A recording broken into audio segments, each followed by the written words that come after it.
Uh, for this story, between the both of us, had minimal comments. Um, Something that jumped out to me right away, reading this excerpt, is nostalgia. Like I really got a huge sense of nostalgia reading the story. You're right back to growing up and being a being a leader for study lab and residential campaigns and stuff like that. And the sense I got from it was kind of similar to we were talking about the Kimi no Nawa, your name, the anime. It inspires such a sense of nostalgia and a longing uh, for those simpler days. Even though you have problems to you at the time, um, but looking at it from the lens of adulthood or being older, it inspires that sense of longingness. Strangely enough, though, this story reminds me of another uh, story that makes me nostalgic. The Boy in the Striped Pajamas. That's a joke. It's not. It's actually about the Holocaust. It actually reminds me of Ender's Game by Orson Scott Card. It's a sci-fi entry, and it's also about children. And as I mentioned a while ago, I'm very much into children. It's about children who are dealing with actually about war. They're dealing with an alien race, the invasion of an alien race, and the struggles and conflicts that come in between. And why it reminds me of that is because of the decisions that Ender has to face in the story, and of course, decision making is a huge part of this story, and the conflicts and challenges that are presented to the protagonist, and the path that she has to take. Um, I like that in keeping with the theme, or my sense of nostalgia, I like that it's not in the sense of Ready Player One, that it shoves the nostalgia down your throat, like I mentioned. It's like, hey, do you remember Nintendo? Remember King Kong? You remember all that stuff? But it invokes that sense of nostalgia in a very subtle way by immersing the reader. And question I had was, is the guidance counselor creepy? Um, because I can really envision myself as the guidance counselor.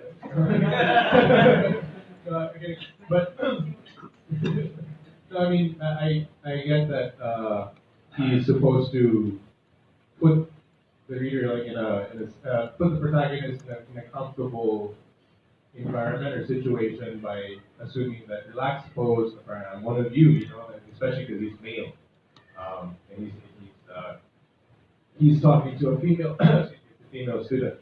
I guess that it just in that phrasing maybe uh, it gave off that it kind of seemed creepy in the original phrasing.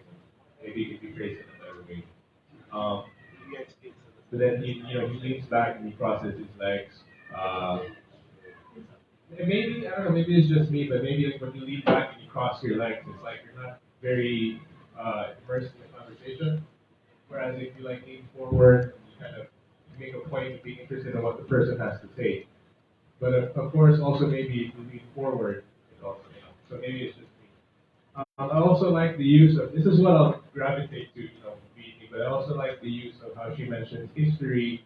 And I know that you're using that to push narrative to history. The atomic bombs, of course. I mentioned the atomic bombs. It just stuck out to me again as a reader. It just stuck out to me because usually when you mention Hiroshima, it's always mentioned with Nagasaki. So that just jumped out to me. So, of course, as a sideline, Hiroshima happened on August 6th. Nagasaki, the bomb was dropped on August 9th. The little boy and Fat Man, Japan surrendered August 15th. And I guess if this is mentioned in this way, if this is a stylistic choice of the author, the mention of history is usually used to illustrate or give a greater sense of significance. So, in fact, a reference to outcome events and a sort of foreshadowing. So, you mentioned World War One, and World War One usually, if used in a backdrop of writing, World War One gives the atmosphere of futility and immense loss because that's what that war was. It was just full of futility, uselessness, useless dying, senseless violence, and you get that in works like Atonement and the recent Wonder Woman. where you could see her sense of futility against her in her battle, I guess, against the patriarchy, for example, pushing the narrative of feminism in the modern world, challenging that sense. World War II usually is about the struggle of good and evil. You can see that in Captain America and any number of stories. Um, Whereas something like Vietnam would be about lies and deceit, comes with the sense of good and evil, challenging the concept of World War II. And interesting because you mentioned the Ottoman Empire and the Ottoman Wars, which happened. The Ottoman Empire is what we call today Turkey.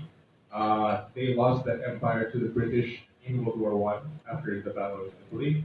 Uh, and usually that war, when you bring up that war, it usually evokes a sense of surrender of identity and giving up or releasing a part of yourself, which is what happened to the Ottoman Empire. It was torn up by the Entente forces at the time. And I guess it kind of, I'm not sure that again it could be an intentional choice of the author by mentioning the Ottoman Empire and the Ottoman War, because this story is about giving up a part of yourself, making those difficult choices, surrendering yourself to to forces that are out of your control. Given that, I wish that there is a part there. I'm not sure if it was cut or if it's explored later on, because you only get this short excerpt. I just wish that there would be a bigger discussion of consequences, because she talks mostly about her decisions. I have two big decisions to make. These are decisions I have to make. I am forced into a decision by my idol. Yeah, yeah. And I guess we just see the decision. Perhaps maybe because she is like because you just described history, so she's a very linear thinker, like forward thinker. She's a overachiever. She always does her best to work hard, study hard. So I guess a character like that would always be like goal or consequence based. So she would start thinking about the consequences, even though they're wrong. It's interesting to see what she would think of. She would either be right or you veer off the track that she would think. And kind of maybe not like in a in your face way, in a very explicit way that this is what I think, but maybe like hint at it. And this is I'll bring up the hallmark of fine literature, Harry Potter and the Goblet of Fire.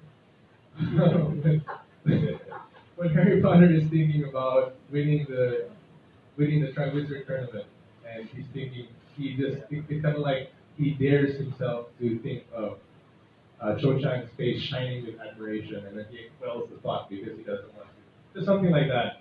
Apparently, she knows that she doesn't want to think about winning the presidential election, the campaign, class president, because I don't want to be like her mom and leave that part out. But the presidential campaign and maybe guiltily indulge is the word. Guiltily indulge in that kind of fantasy.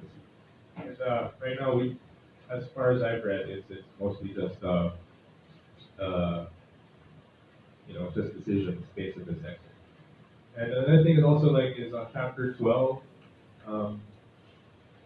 This is basically our synopsis. I don't know how it goes down exactly, but just mentioned that there's a misinterpretation of a situation, right?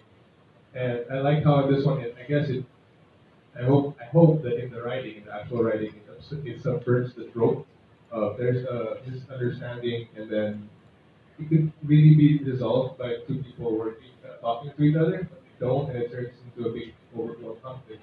I like here how it just literally says instead of starting a fight, her mother talks about, and I like that because it's kind of a trope that repeats itself, like Friends, How I Met Your Mother, Modern Family, and in our telenovelas. And it's good it's kind of refreshing to see that trope is subverted. But like I said a while ago, I like it. I mean, just the fact that of course, there's this whole thing about the departure of Uncle Jojo, and for me, it's ironic because I wish that I would feel more sense of loss, because, but growing up, speaking from just a personal perspective. So like, because when growing up, my dad was a seaman and he would always be gone.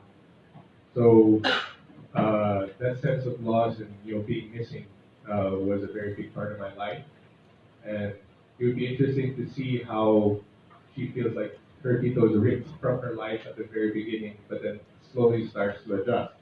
How that manifested for me is that I'm not very close to people. I'm not friends. I don't make friends with people easily because at any moment they could be ripped from your life, And I'm not saying that's what should happen. I'm just saying that hopefully that gets explored a little bit. But it says here, like she misses him. She misses him and all that. But hopefully it gets restored more. But like anyway, like I said, I really enjoyed it. Really liked it. Um, and just the nostalgia alone, uh, for me would be enough to carry it. But like, I'm not from a critique point of view, but like from a reader point of view, I would like to hear readings. So thank you very much.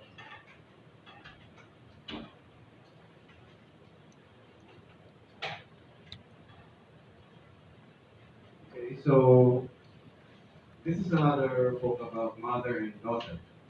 Okay. Kung yun ay tungkol sa crazy, this seems to be about normal and tediously, boringly normal. Really normal. We live it. The biggest presence in this book is is absence. So, Uncle Jojo Leeds. That presumably is the crisis. So sa libro natin, laging may crisis. Begins with the crisis. The world ended yesterday, last night. It's a new world we have to remake. Ano yung crisis? So umalis si Uncle Jojo. Uh, Now the mother daughter have to deal with each other since both of them are invested in this uncle. He's actually a father figure because from the start ng father. So it's a second abandonment for her. So now they have to deal with each other. So ano talaga yung crisis and uh, where is it going? Diba? I don't know if it's just me, pero but the between the both of us would be, I think there's a hint that it's between she and the uncle, or otherwise it's among the three of us. Yung meron pang hint or suggestion ng incest, even psychologically. Diba? If not, is that a possibility? Well, what are the ties that are broken, that are fragile, have to be maintained or rebuilt to make it interesting? So what if kasi ang problema now is the mother and daughter. Ano talaga ang problema nilang dalawa? In relation to the uncle, because that's the referent. Remember, the absent uncle is the referent that will bounce back. Then, siya yung wala eh. Siya yung competition. The affections, the concern of this absent man is what is being contested in the end between the mother and daughter. Otherwise, what is the real contestation here? So what if it doesn't, when the student council, these are, there's something else going on, I think, or should be going on beneath all of this running for, becoming a student. Ano yun? Diba? It's like, what is really at stake? Lagi sasabi ni Butch na, raise the stakes. So what will be lost and what will be gained? What is really the crisis? Kung yung crazy, ito normal, but we don't really know kung normal. What is really at stake sa kwento ni Clara with the absent uncle and now dealing with the mother, ano yung action? What is so compelling about it? Where is it going? So at the end, we know, we need a result. But before you resolve it, to show what is the real thing at stake? What do they have to... Kaya walang climax, parang wala namang confrontation. Because it's, a lot of it may be autobiographical, I don't know. Pero it's about before he is doing that. Pero paulit-ulit lang. Again, the writing is very competent. I have no problem.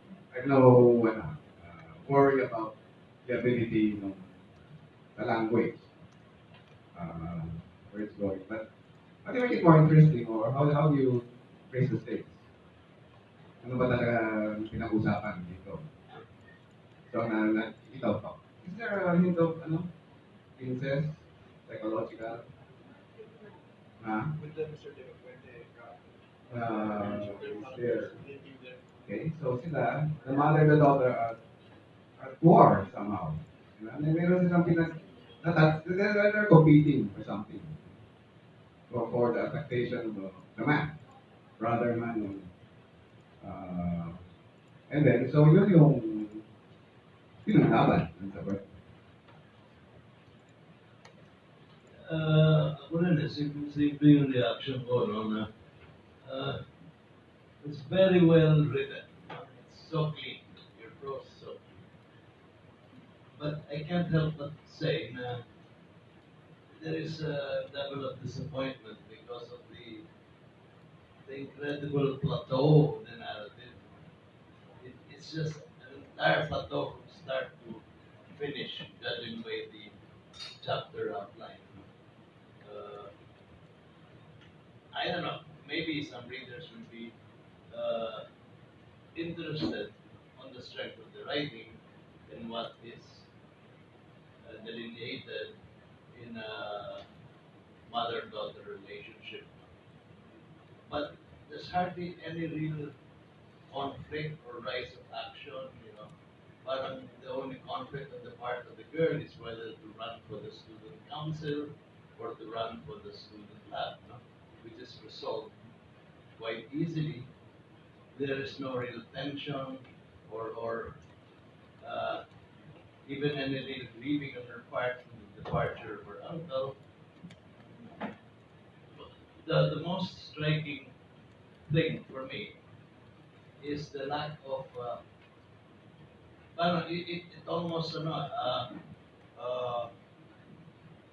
that's my yung parang one's fidelity, you know, especially about the mother character, who I believe gave birth at 19. Now the daughter is a teenager. That's a good 15, 16, 15, 17 years. And there's no mention of anything.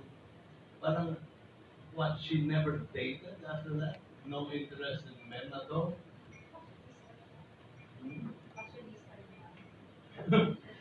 Maybe because, okay, maybe she was traumatized by the departure of the father, you know, but, well, that should at least be cited, no, or made mention of.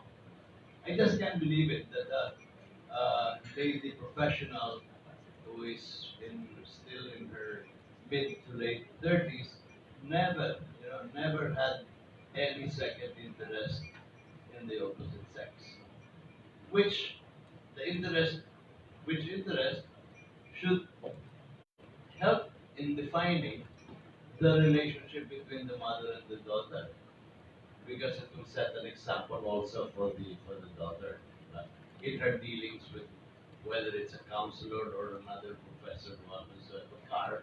Now it will weigh on that and help prevent it from staying in that plateau of goals, grades and presidencies of clubs in college.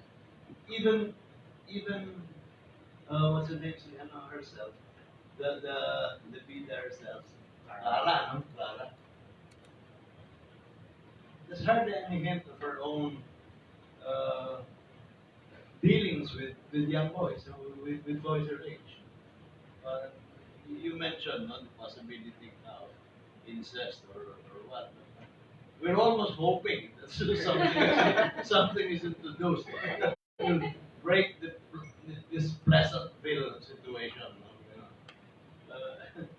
But I don't know if I can say, if I should say, Siam, the fact remains, you're a very good prose writer, very clean situations are handled, the dialogue and everything, and the metaphors that you use usually dealing with nature, no?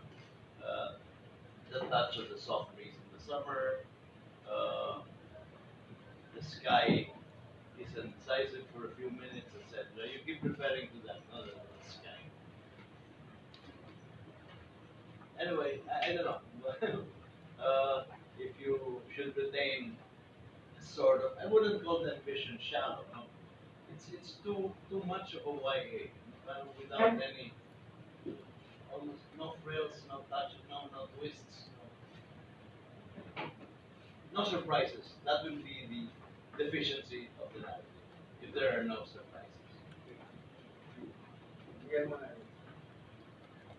Dahil. Hello. I kind of agree with, I agree with the points that were raised about the narrative plateau from the beginning.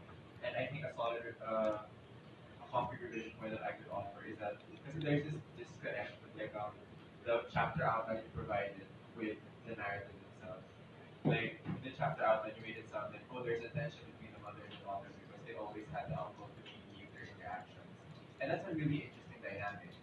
But with your narrative style and the language you use, you made it sound also very parang it's still calm. There's no, yeah, the world ended yesterday. They're supposed to be dealing with the fallout, but the language doesn't reflect that. So I think you can take more steps with the language to deal with that kind of tension. And while I'm on the topic of language, Caesar usually mentioned like he liked the the language of poeticity. But I kind of yes, I also like that, but there were some parts that kind of I didn't agree with because I'll just read from here. There are some parts of the language like because the poetization seems unnecessary. She imbues her experiences and memories with natural phenomena. You know, first tells the brain enjoying the light, then fell through the clouds after a storm. Those are really poetic images, but um, they seem kind of out of place in a narrative that is very eye-centric. And it doesn't really, with the narrative itself, the language utilized and the tone, currently they don't really take into account other things outside of the eye's space, like politics or poverty or contracting decision, all that stuff. Parang hindi ko nakita how her fixation with nature imagery connects with her memory. So I guess if you want to use nature imagery, I suggest that you parang introduce someone of that fixation in her world, in the way she perceives the world. Physically. Bigyan mo na. Yes. Siguro, medyo instructing siguro I feel clarified. I also want to begin by admitting that I made this writer because of the craft. No? Sobrang pinas yung craft niya. Hindi ko ako, I think. Ito ako. Kaya may appearance ng tahimik na lang yung phone, tapos wala masyadong nangyayari, tapos ang linis-linis pa. So parang kailangan to disrupt or destabilize. So even the setup, if you notice, even the setup of the chapters, sobrang methodical yung PowerPoint almost. No? Chapter 1, Uncle Jojo and the Mother, so family. Chapter 2, Uncle extracurricular. Chapter 3, the Council of the College exams. Chapter 4, Jojo. Chapter 5, the combination of the two. So if you know that these are the strands that eventually will come to a head, and that this character will have to negotiate. And so, useful, parang hindi nag-worry ako yung ganung neatly pag-compartmentalize ng mga issues ng quote unquote. And tapos nga, pag may-resolve nga sila, according to the chapter outline, parang medyo wala naman din pay off. Kasi they were resolved quite easily, or parang without much fuss. No? So yeah, that's one. But even the category, the setup of the characters, the two driver, medyo nag-override minsan. That's my first clue na you're, suppose na yung writer, but may overriding about the better na scary conditions. And that's my clue na. But to override. Saka, ang hirap maging fresh if you're gonna talk about that. Sometimes it's so hard to find new ways of talking about them politically.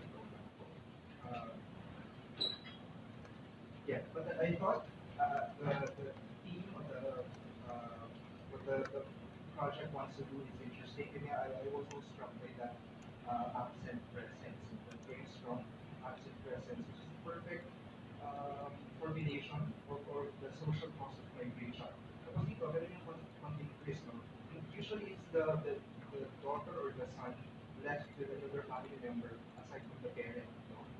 Dito, it's another family member, another relative, and then it's really the parent and the daughter who have to come to terms with something. So I thought it's and meron clues that this person knows that these are not incidental.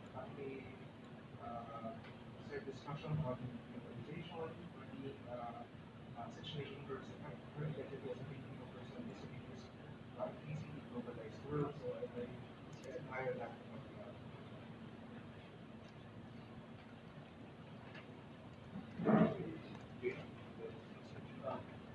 Sige, yung design niya, napaka-quiet story to eh. Story niya there is so much silence. So, doon ko inaasahan magagaling ng drama kasi design. Ang expectation ko elsewhere, may sasabog. Kasi silent eh.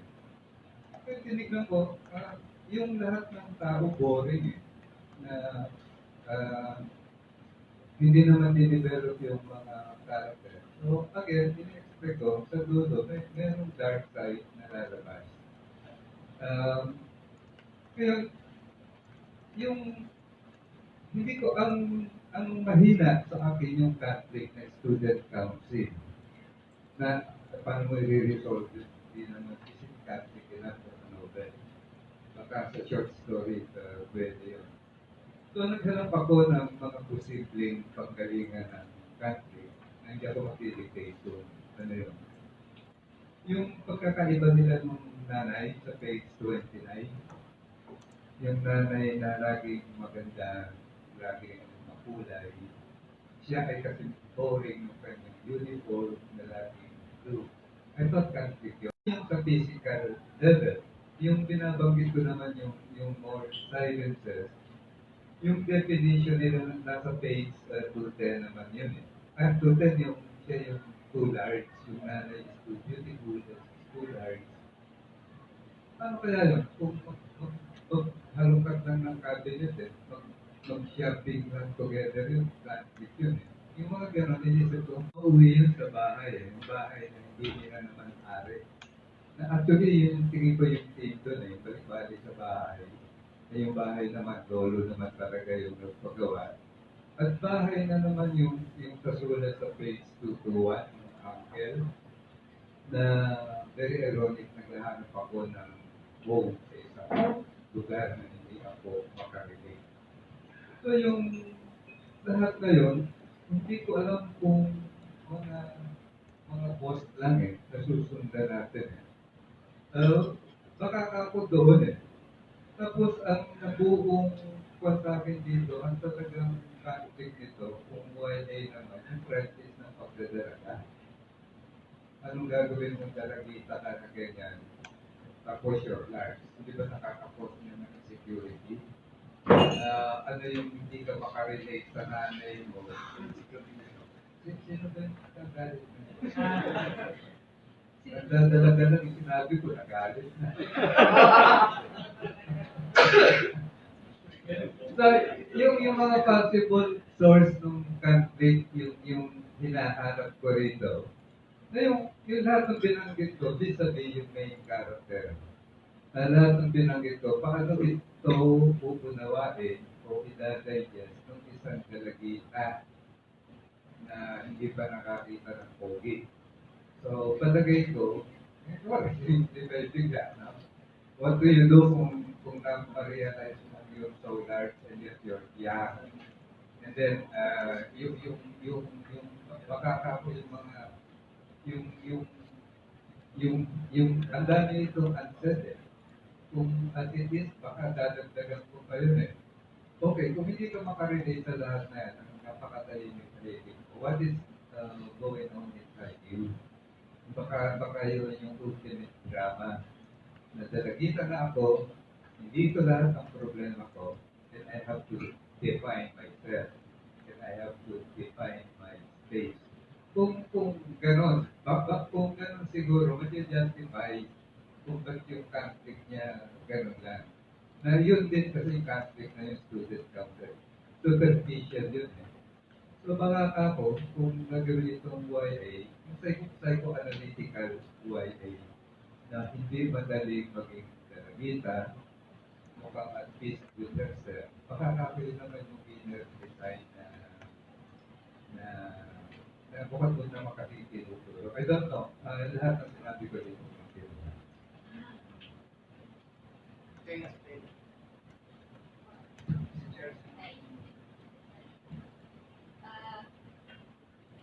Since this is mother-daughter, actually yung una kong na-feel is like, this is medyo, you're on a bit of a, parang, so, you're being too cautious with yung,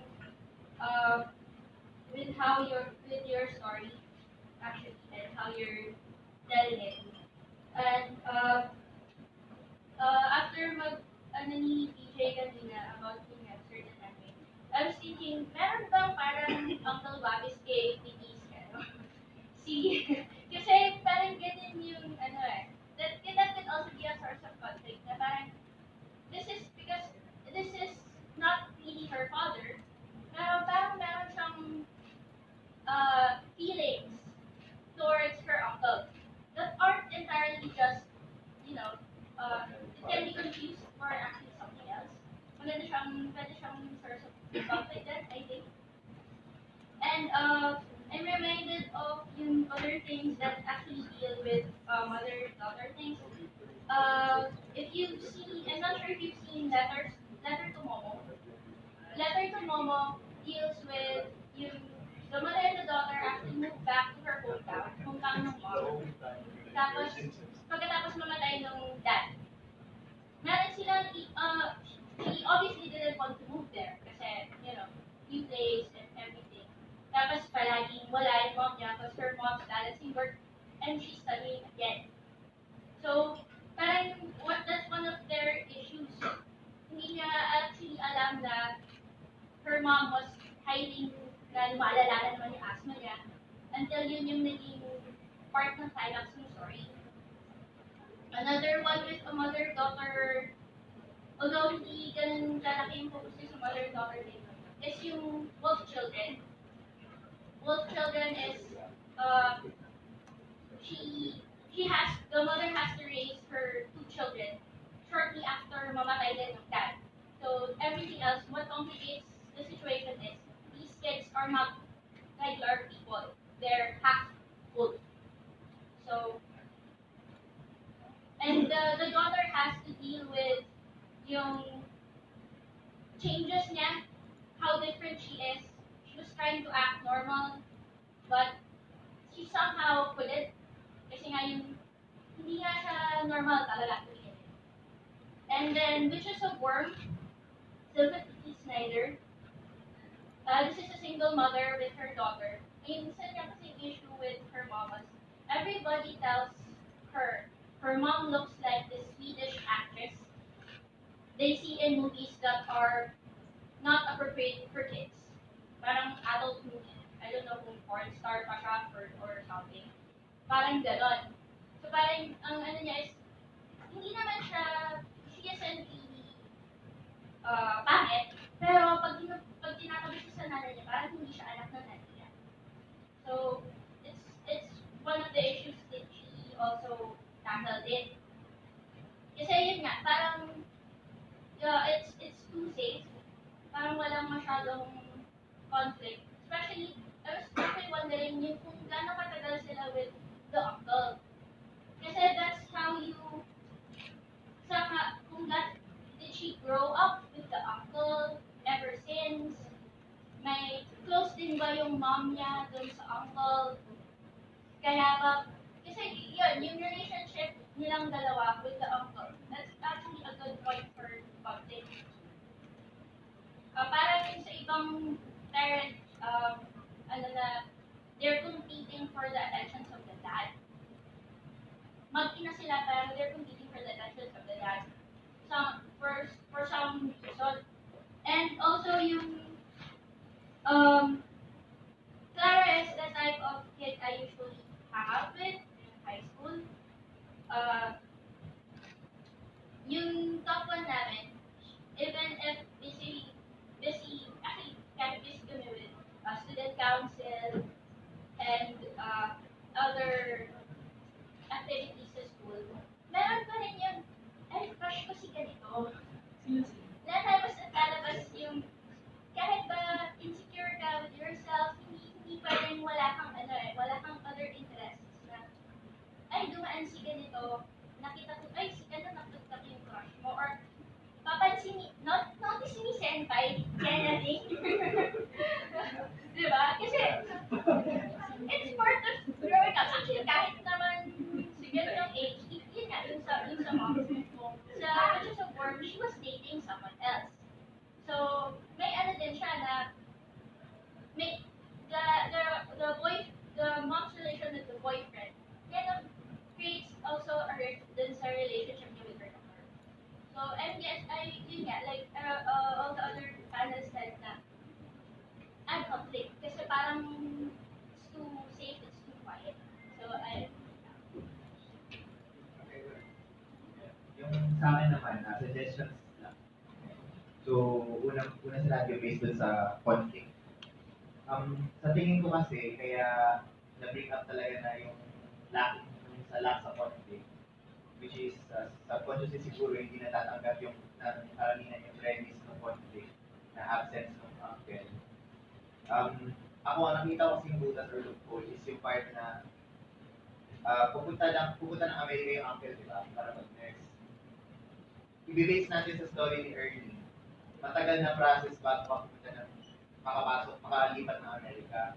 Hindi siya yung biglaang pinulot si uncle sa Philippines at nilagay sa Amerika. So, ang subconscious siguro na kaya hindi natatanggap yung premise, yung transition part na yun, parang hindi na take into account. Kasi dapat, yung normally, yung realistic na mangyayari, magkakaroon ng transition part, mag-prepare si uncle sa kasi mga, yung diskarte, kapag wala na siya, ganyan. Tapos emotionally, mag-prepare din dapat si yung main protagonist and hindi siya biglang bagsakan sa first day na nawala yung uncle niya. Ayun, yun yung nakita kong medyo loophole doon. Tapos ako naman, hindi ko nakita yung part ng incest na sinasuggest nila because of the word ng uncle, yung paggamit ng word na uncle.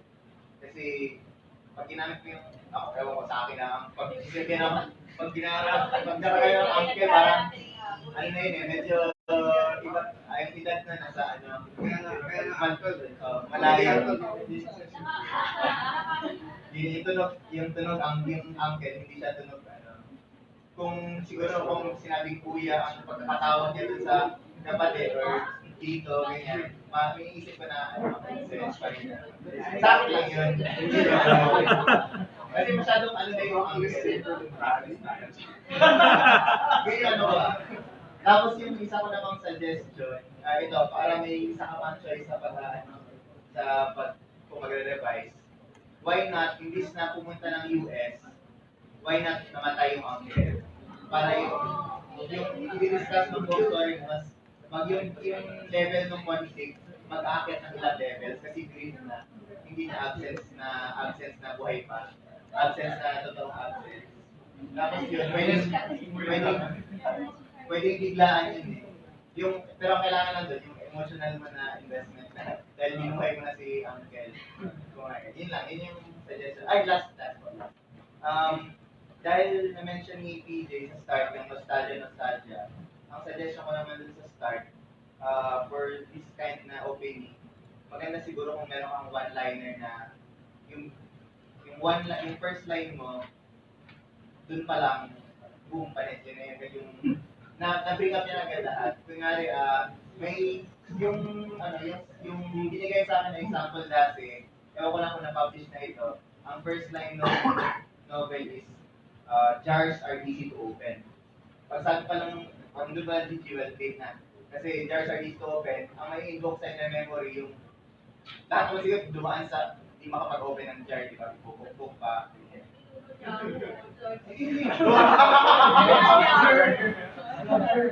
Hindi mo yung parang ganun na line na, but it hurts. ano, parang, ano lang siya, slice of life, pero may nag-invoke siya sa'yo na memory, so dun pa lang, nag-start na yung nostalgia. Parang yun yung suggestion ko.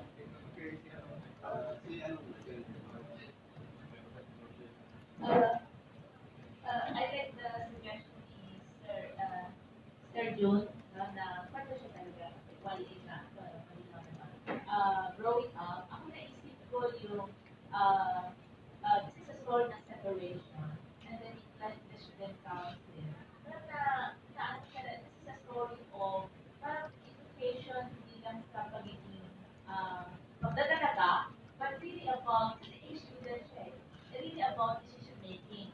No, nagkaroon siya ng conflict kasi na yung uncle na aside from being the father figure, ito talaga mas close siya kasi sa kanyang mga actually. No? So ito yung kanyang mentor, di ba, yung uncle.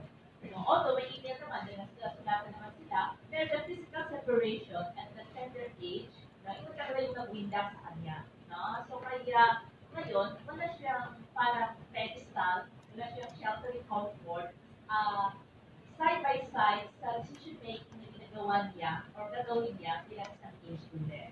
No? So, para sa akin yun. And that's interesting. No? So, siguro, yung naging problema, ganun din yung na-experience ko, magaling siyang subulan. I like the sentence construction, pero boring lang. No? So, I think it's really about reimagining yung world, yung universe. Pwede kasi tapos na lahat ito eh. No? Pwede namang magsisimula ng flashback. No? Pero ano talaga yung nangyari dito? Ano talaga yung kwento dito? Yun po yung hindi. No? So, nagkakaroon ko talaga ng kwento. And I think you have to think of on the bata, ano na yung magiging sila, ano yung masusunod, so yung plotting. No? So, napang-cinematic naman eh, very clear yung execution mo dito. Pero, yun nga, di ba? Okay naman yung mga daily life yun, no? Very clear yung mga situation sa country. But what about it? No? And siguro parang mas interesting, baka maganda din siya yung chapter 1, chapter 2, lagyan mo na rin na, di ba, very interesting na subtitle, na yun na rin yung mismo, yung narrative. So kahit pinabasa natin yung isang fragment na yun, isang section na yun, buo siya. Pero, merong something there, no, para mag-continue tayo sa susunod na section. Kaya yung iniisip ko, baka ano, kwento ito na naghahanap talaga ng tinatawag natin emotional truth. No? Yung emotional core. Ano talaga yung emotional truth ng kwento na ito? No? Which, simply put, ano talaga yung kwento mo? Yung gusto ko sabihin talaga. Ay, hindi ba yung nasabi? Angela, ano ko lang, pagpatawag ko kasi medyo meron tayong magkakagamit na tema, so para naiisip ko siya ng papakit. Wala ba? Interesting. Hindi naman nagkaroon ng incest yung kwento ko, pero I don't know. Pero ang isip ko ngayon, gusto ko kasi yung sa nagsimula ka sa wala na.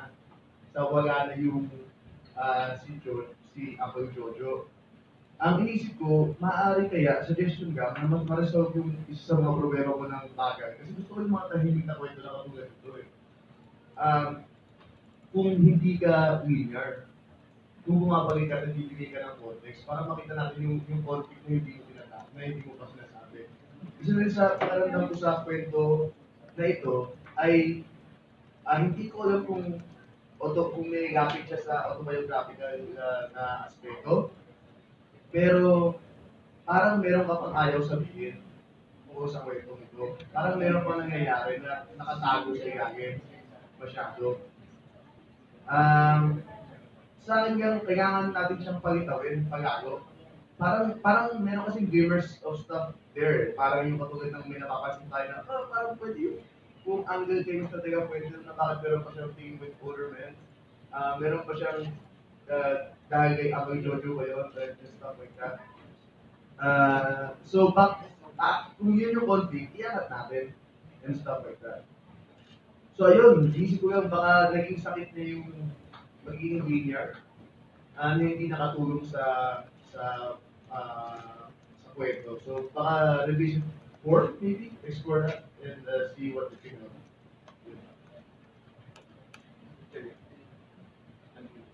I agree. So, agree ako dun sa sinabi ni Ernie because actually sa akin, medyo malinaw yung conflict dito na meron tayong instigating event na mawawala tong very important person in her life. And then, immediately after dun sa narratives that were given, we see what happens after. Pero we don't see what happened before. So parang I found it hard to really empathize with Clara. Kasi parang she's really troubled about wala na si Uncle Jojo. Pero ano ba yung normal? What was she like when he was there? Parang hinanap ko in your story. And I think I think din kasi parang habang hinahanap ko sinabi na medyo maging mas complicated yung conflict. No? Pero kasi considering that this is YA, for yung targeted audience kasi for this kinds of work, those kinds of problems, yan yung I lose someone, like I lose someone who's part of my family is very important to me. I'm thinking about decisions that will impact my future when in fact I'm very young. I don't know what I really want anyway. Parang ganun. These problems are already big and significant for yung targeted reader. So, I think thinking about yung audience mo, that's fine. Actually, I like it. No? I think that's very, a lot of potential for yung mga slice of life kind of YA novel. Actually, I like reading it. Thank you.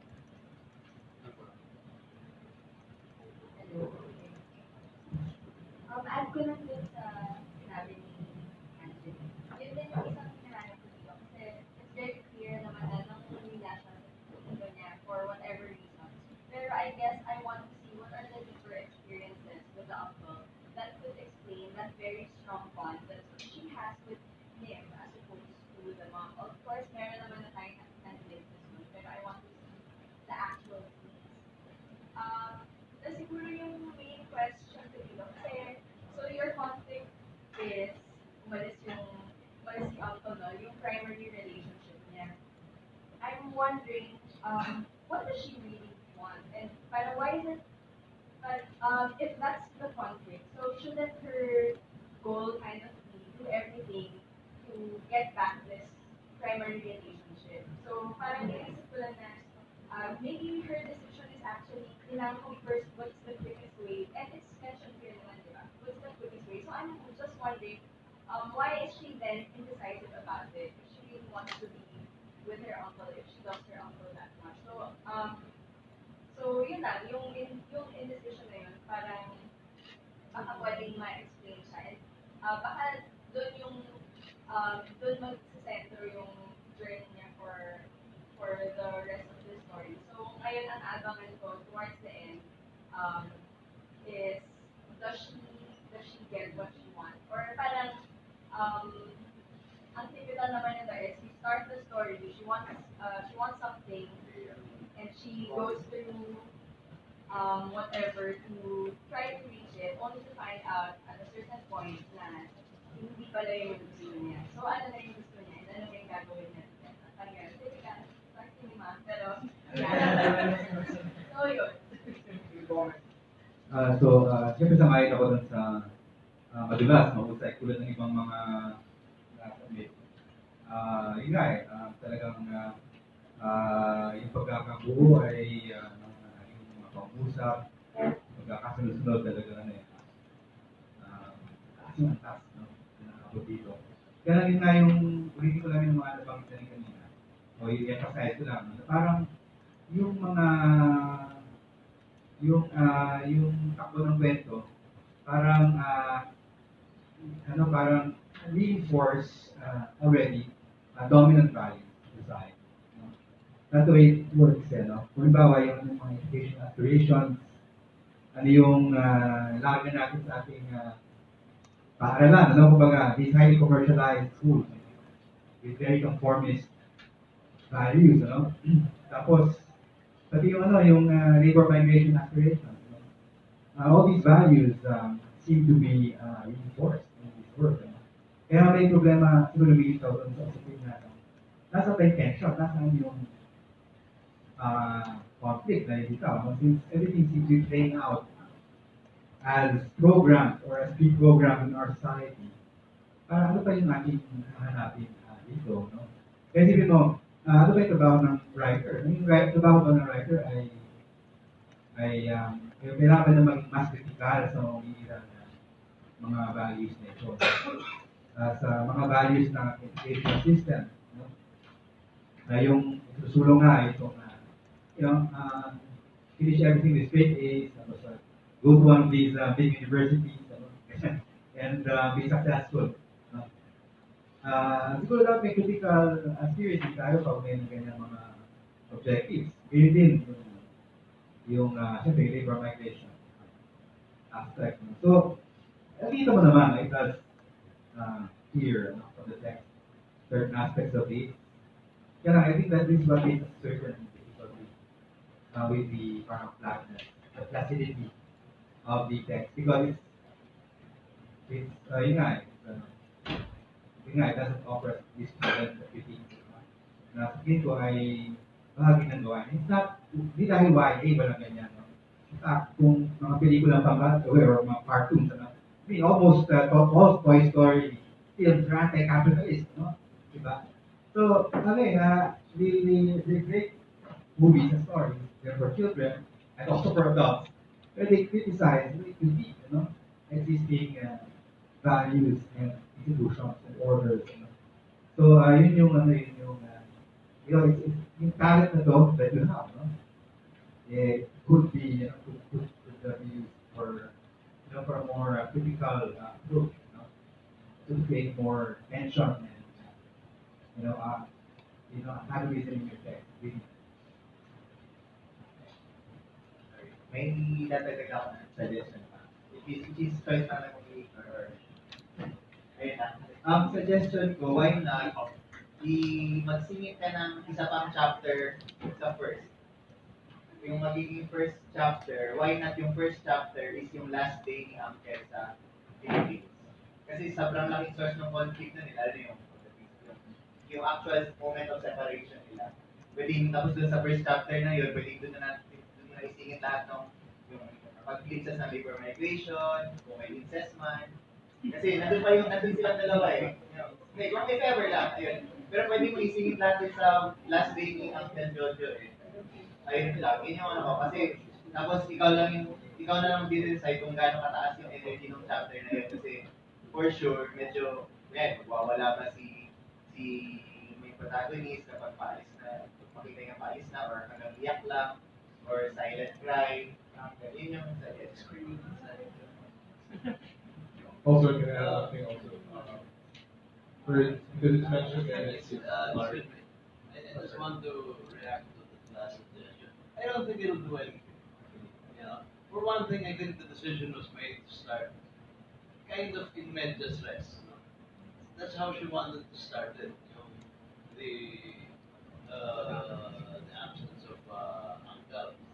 So that even the earlier suggestion with Anna provide details about his processing. So, parang has nothing to do with the major narrative theme.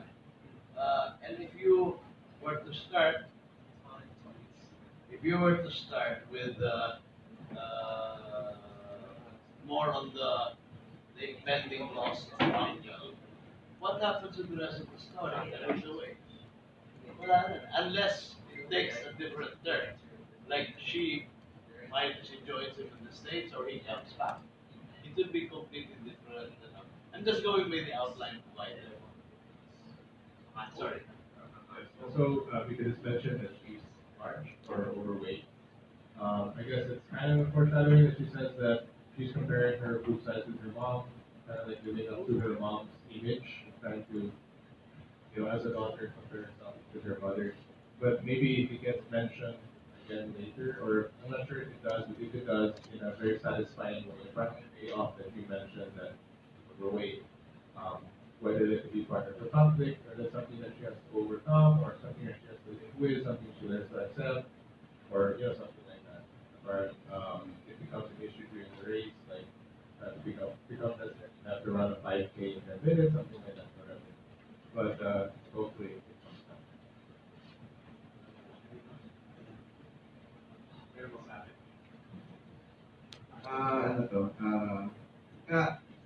niyo yung This Is Us? This Is Us? Yes. Dahil na-remind ako ni daughter dito na overweight. Monday more and may daughter siya na paglaki. But anyway, if you see that series, it's always on the verge of being mush. Right? It's always on the verge of being schmaltz. And then because kasi ayaw mo na, hindi patay mo lang dyan. And then suddenly, na-rescue yung ano eh, yung thing, something happens, may eksena, and it's because of insight. May insight siya. So you keep on watching, despite your, ano na siya, OA na. So yun, I think it's, I don't know kung ano,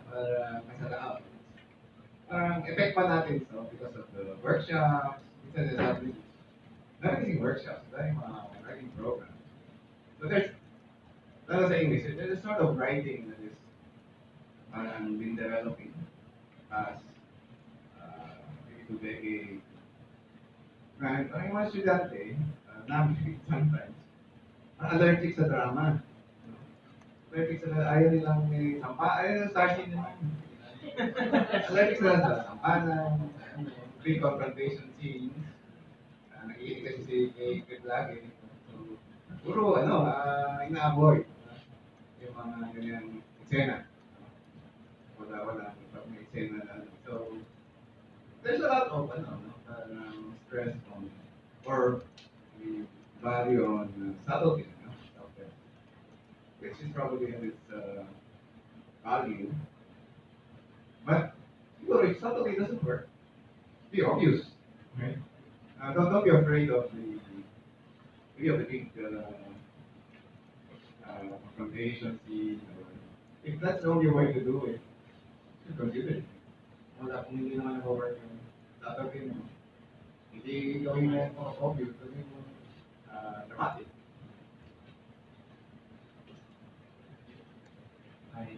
You gonna mention the funny story. So like, I actually, the first things I noticed about your thesis, sorry, back to the D style, like, yun sa character and language. Like, everyone's been mentioning about how si Clara, like, maganda yun, her internalizations and her thought process, their layout, because it's first person point of view. And then, because of that, you chose that point of view. But she seems very self-aware of her actions, of how her actions and sentiments can be interpreted by other people, even the reader. And as of now, I think something that you should look out for is that this kind of heightened self-awareness can be interpreted as I hesitate to use this word, but like very Mary Sue-ish. Like, because if you don't justify how she came to learn this heightened self-awareness about herself, it'll just be like, parang mala Mary Sue, she's just kind of perfect in that way, and that's kind of that's not warranted and not justified in the narrative. So that's for the character. And sa language then, it's kind of diving my earlier comment about the flowery, how flowery it is sometimes. There are some times, based on your excerpt, there are some parts of the narrative where her internalizations spoon feed insight to the reader. And as in, it sounds really nice on paper, but then like if I kind of analyze it with the scenes that you dramatize to us, na hindi ko nakikita how it's justified as of now. It's too early to be this dramatic, I guess, with that kind of insight, especially if you don't justify how she came about that insight. So I'm okay with you keeping that kind of language, especially when you hear more things. Like there are some like mankind repeats violence and corruption all throughout time, and the room's new decor reminded me of how some spaces are never ours. So that's wow. That's my job. But like, I can't drop okay. But like, if you can just situate it in a more appropriate time, mas gagawin yun.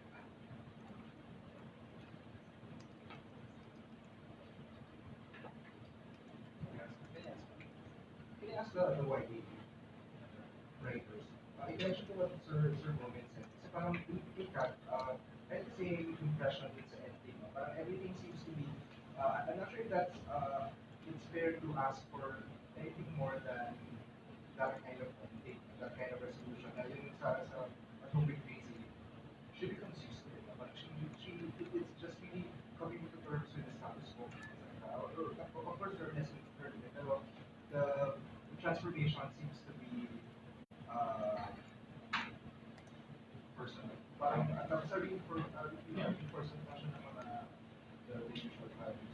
I'm not sure if it's the demand of the genre na medyo ganun level yun. Kasi medyo ganun din dito, no? Parang ang lesson ay self-sufficiency, parang self-confidence. I mean, that I use, I being reductive, pero yeah.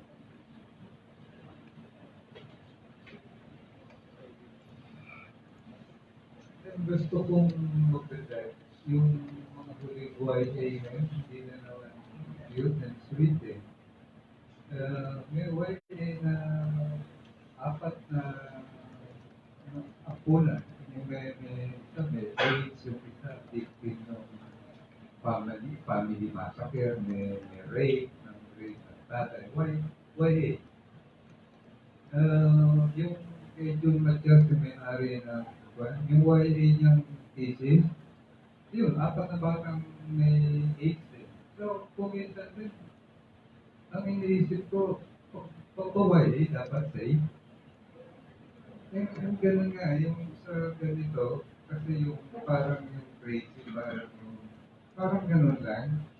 Baka yung, yung date ng writer, so, siguro yung mas makalipa hinahanap eh.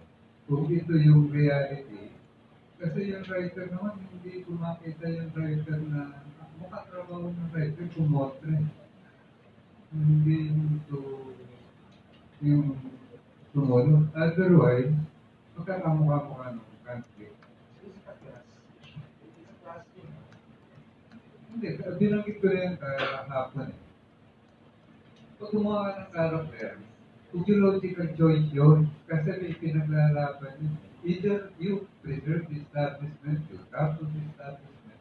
But the thing is, ano yung position mo? Kaya nga laging yung bida ay may kontrabida. So yung lahat ng lalaban doon sa issue ng bida, yung gusto mangyari ng bida, kukontra rin ang kontrabida.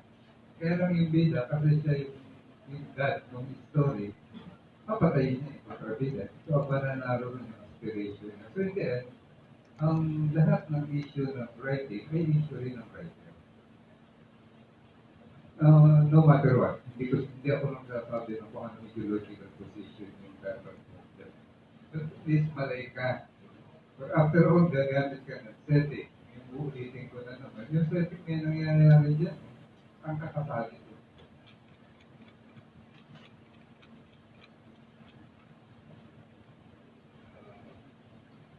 Meron po ba?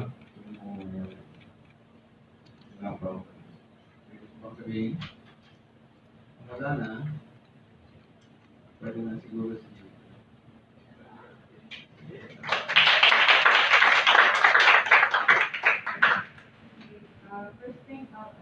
First, thank you guys for the comments. When I started this project, it was actually for that, and I didn't think I did. That's a good thing. Good thing.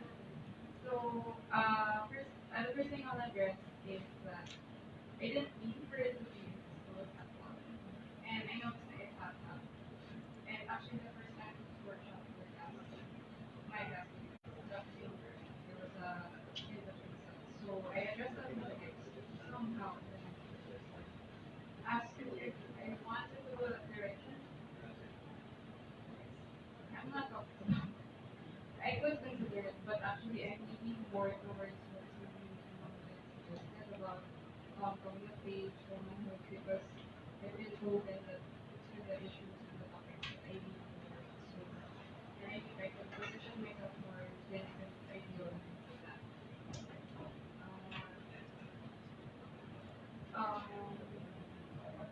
But the fun thing, yeah, while I was revising this and writing it, I still had a hard time, even when it was being finished. And I think while I was revising it, actually,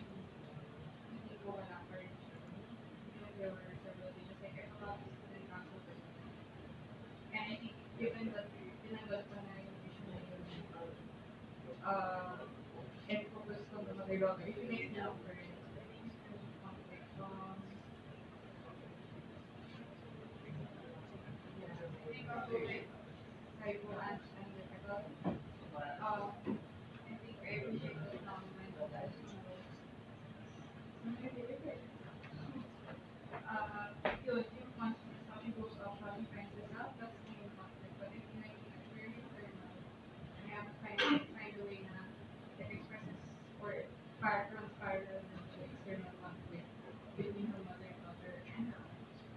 So I think I would explore these characters more in the show. And again, thank you guys so much.